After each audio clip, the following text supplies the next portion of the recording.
when we talk about this issue of race and tearing down walls, I think we need to look at, if we're coming from the Christian faith, because we need to look at who Jesus talked to, who Jesus was with, who Jesus sat with. And those were the lowest of the low, the pariahs of the community. And I think we need to not be afraid to sit with the pariahs of the community and those who have gone through specific things. And I wouldn't just say black communities and white communities, I would say communities of color and white communities live in separate circumstances physically. They will live in those circumstances intellectually, culturally, and emotionally. And in the city of Wilmington, the de facto segregation is real, and it has consequences for all the electeds in the room tonight. We know that you're not going to get great public schools if you have a tax base that can't support great public schools. And you can't quite do that in the city of Wilmington, despite what has been 60 years of significant effort in that regard. So as long as those fences are paramount, particularly de facto segregation, I think that's critical to if we move forward or not. The only other thing I'd add along those lines is there has been some progress, as folks know. There are a lot of African-American middle-class folks who grew up with people who are still in densely populated urban settings.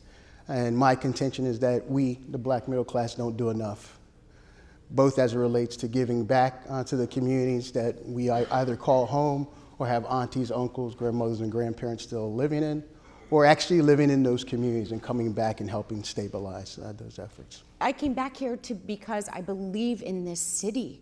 I believe this is a place to be somebody.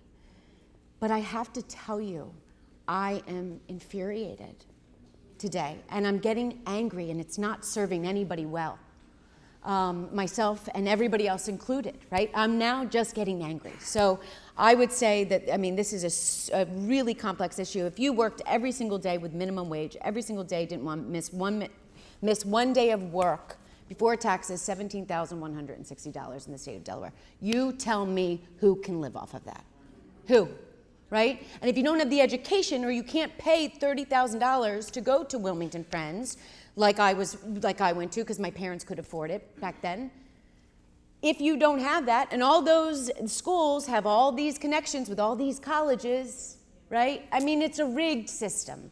And so if we're gonna change it, right? If we're gonna change it, we have to start by being honest. If you want to improve the city of Wilmington, you have to get outside of the city of Wilmington.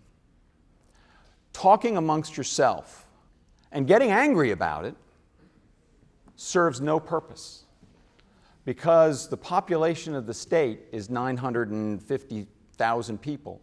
You're 71,000 people. You need more votes in the General Assembly to implement the policies that you want. And you're not going to get them in the city of Wilmington. Here's what you need to be telling white Delawareans and white America. Y'all are in the same freaking boat we're in right now. That's why you're seeing people, and somebody said you don't get angry. Excuse me, have y'all been watching the news lately? Are you kidding me? And those aren't people who've been paid for. You have white folk who are angry, and they're angry in large part because they got a taste of health care. They're getting their teeth fixed.